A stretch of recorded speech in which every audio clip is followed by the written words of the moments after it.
Você infelizmente não pode estar sentado aqui conosco, mas você tem seu espaço garantido aqui no Trocando Ideias. Mande um e-mail com a sua pergunta e faça parte desse programa, trocandoideias@lpc.org.br.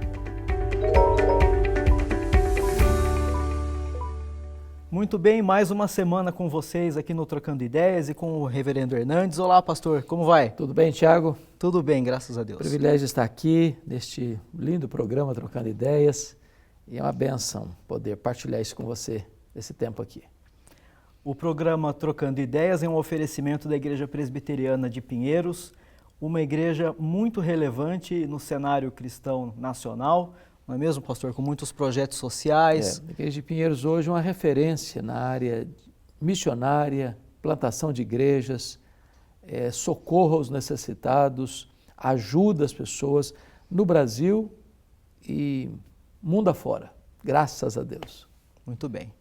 Vamos começar então o nosso momento de perguntas e respostas com a sua participação. Nós temos hoje aqui selecionadas 3 perguntas e a primeira delas vem da Carla Mendonça.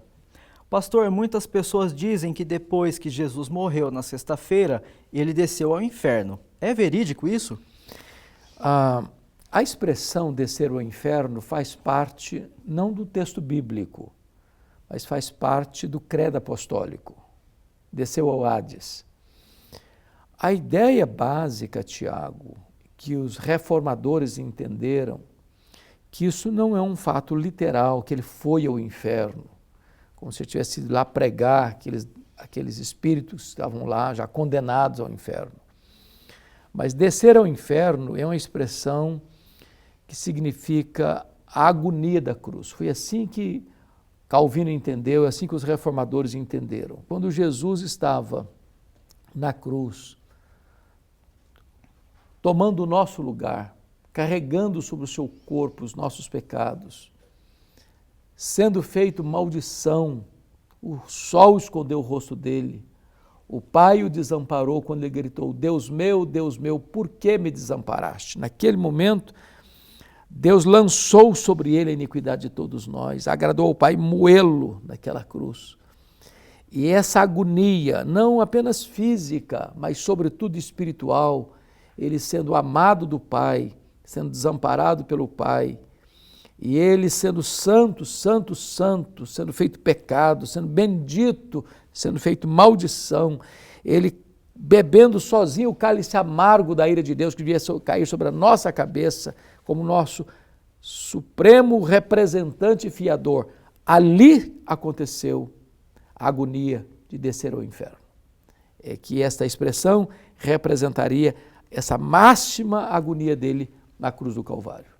Esse é o significado dessa expressão, descer ao inferno. Reverendo Hernandes, somente Jesus morreu a morte espiritual, então? Jesus, ele morreu substitutivamente, vicariamente. Ninguém morreu vicariamente, exceto Cristo. A Bíblia diz que o salário do pecado é a morte, né? E ele morreu porque ele foi feito pecado. A lei exigiu a morte dele. Não que ele tivesse cometido pecado, não por pecado pessoal, porque não os tinha. Ele morreu, diz a Escritura, pelos nossos pecados. E ele foi sepultado e ressuscitou, segundo as Escrituras, para a nossa justificação. Então, somente Cristo teve uma morte vicária, ou seja, substitutiva. Ele morreu pela sua igreja, pela sua noiva. Muito obrigado, pastor. A próxima pergunta vem de Carlos Rodrigues. Pastor, nos últimos 2 anos estamos lidando com pandemia e guerra na Europa. O que isso tem a ver com o final dos tempos? Estamos vivendo o tempo do fim, pastor? É uma boa pergunta, Tiago. Veja bem, nós estamos vivendo um tempo muito crítico de fato.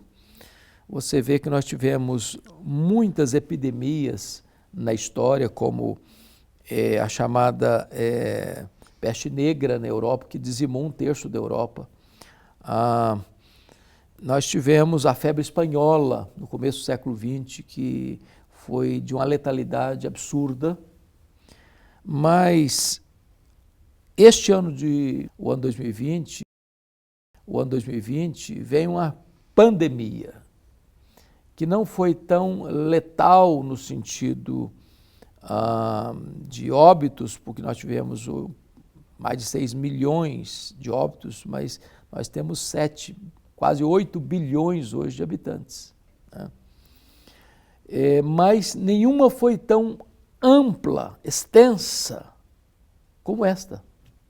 Por isso nós chamamos de pandemia. A palavra pan no grego é toda. Então é epidemia generalizada, né? E está lá em Lucas 21, que antes da volta de Jesus, um dos sinais seriam as epidemias. As guerras, rumores de guerra sempre existiram. Mas veja você que essa invasão da Rússia à Ucrânia é o maior conflito militar na Europa depois da Segunda Guerra Mundial. E o que é mais grave é que aponta para um perigo de uma possível Terceira Guerra Mundial, e há ameaças, inclusive, constantes do presidente da Rússia, o Putin, Vladimir Putin, de acionar armas nucleares. Mikhail Gorbachev, em 1985, escreveu o livro Perestroika, e nesse livro ele disse que o arsenal nuclear do mundo, da época, dava para destruir o planeta, transformando em poeira cósmica 27 vezes. Os jornalistas têm anunciado as pencas, a exaustão agora no bojo desse conflito militar, que o arsenal só de Rússia e Estados Unidos daria para destruir o planeta 16 vezes. Vamos dizer, a tensão não está resolvida. Não está resolvida. Então, isso traz um componente muito complexo para essa invasão militar, e isso aponta, sim, para sinal do tempo do fim. O que nós não podemos, Tiago, é definir, não, então chegou a hora, e agora então vai marcar a data. Não, qualquer previsão de data da segunda vinda de Cristo cairá no ridículo. E foi ele quem alertou sobre isso. Esse dia, essa hora, não é da economia dos homens, pertence à economia de Deus. Então, é um sinal, é uma sirene, é um outdoor, mostrando, olha, estamos no fim. Estamos no fim. E Jesus alertou sobre isso. A nossa terceira e última pergunta do programa de hoje é da Neuza Adam. A pergunta, pastor, é sobre semeaduras e suas consequências. Não dei os devidos limites ao meu filho quando pequeno e jovem. Hoje, adulto, com 41 anos, ele é muito mal sucedido, rebelde e me magoa demais. As minhas amigas costumam dizer que eu tenho que colher a semeadura que eu fiz. Achava que eu estava educando, mas errei e me arrependo muito de não ter feito melhor. Colherei essas consequências para o resto dos meus dias, mesmo tendo recebido o perdão do Senhor Jesus? Agradeço muito, pastor, se puder me ajudar respondendo a minha dúvida. Qual o nome dela? Neuza. Ô Neuza, muito obrigado pela coragem desta pergunta e por você reconhecer que houve falhas lá no passado na educação do filho. É claro, eu estou certo disso, que os seus erros, as suas falhas não foram propositais, não foram intencionais, você não planejou errar. Todos nós somos passíveis de erros. Não creio também que tudo que o seu filho é, no sentido de não ter sido bem sucedido, que você tem que botar tudo isso na sua conta. Não. Nós temos casos na Bíblia, na história, que filhos tiveram lutas em casa e que foram bem-sucedidos. Então, não é verdade que o seu filho, tudo que é de errado, que aconteceu na vida dele, que isso tem que ser botado nas suas costas, na sua conta. Terceiro, não creio que você deva viver debaixo do chicote da culpa, se culpando, se martirizando e acolhendo, inclusive, essas palavras de amigas que querem botar mais fardos ainda nas suas costas. Não, eu acho que não. Eu acho que você precisa viver uma vida serena, você já pediu perdão para Deus e Deus já perdoou você, como você se sente perdoada. Viver esta vida assim. Orar pelo seu filho, ajudá-lo no que tiver no seu alcance e também, me permita, proteger um pouco o seu coração, para que seu filho, ou quem quer que seja, não machuque você. Às vezes a gente deixa o coração desprotegido para pessoas machucarem a gente. Então, você não tem que se prestar esse serviço, não. Então, viva a sua vida na presença de Deus, com alegria da sua salvação. Erros nós cometemos e nós confessamos e Deus perdoa. E a gente não tem que ficar também sofrendo por pecados que Deus já nos perdoou. Não, não, não. Nós devemos virar essa página e viver a novidade de vida que Deus tem para nós em Cristo Jesus. Mas não desista do seu filho também não. Deus pode ainda restaurar a sorte dele, um fato novo pode acontecer na história dele, ele pode ter uma experiência de conversão verdadeira, genuína, e Deus fazer dele ainda um grande homem, para a glória de Deus e para a alegria do seu coração. Olha só, o programa Trocando Ideias de hoje foi feito pela Carla Mendonça, pelo Carlos Rodrigues e pela Neuza Adam. E o próximo programa pode ser feito por você. Então fica aqui mais uma vez o meu convite para que você nos mande um e-mail com a sua pergunta. Está aparecendo aí na tela para você, trocandoideias@lpc.org.br, e nós temos também um outro convite para os nossos amigos, né, pastor? Exato, exato. Eu gostaria aqui de convidar você para conhecer a Igreja Presbiteriana de Pinheiros, em São Paulo, na rua Doutora Ruth Cardoso, 6151. A igreja é uma igreja dinâmica. Todos os dias nós temos atividades na igreja, todos os dias. E a igreja está de portas abertas para acolher você, para acolher sua família. No domingo nós temos 5 cultos de uma escola bíblica dominical para todas as faixas etárias. Conexão com Deus no segunda-feira, 20 horas.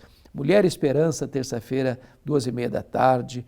Na quarta, na quinta, na sexta, com cultos. No sábado, a igreja é aberta o dia inteiro para as mais diversas faixas etárias estarem juntos ali para celebrarem, para aprenderem, para terem um tempo de comunhão. A igreja é muito presente nas mídias sociais. Nós já temos quase 1 milhão de inscritos no nosso canal do YouTube da igreja e você pode se inscrever e participar de todas as atividades da igreja, inclusive na IPP TV, 24 horas no ar, com programações muito importantes para você e para a sua família. A Igreja Presbiteriana de Pinheiros é pastoreada pelo reverendo Arival Dias Casimiro, um homem de Deus, um amigo precioso, um dos grandes líderes evangélicos da nossa nação. Uma igreja que tem abençoado pessoas através de cestas básicas, cavando poços lá no sertão do Brasil. Uma igreja que investe sua atenção e seu coração e seus recursos que Deus dá para a obra missionária no Brasil e fora do Brasil. Então venha para cá, participe com a gente, vai ser uma alegria receber você e sua família, a Igreja Presbiteriana de Pinheiros.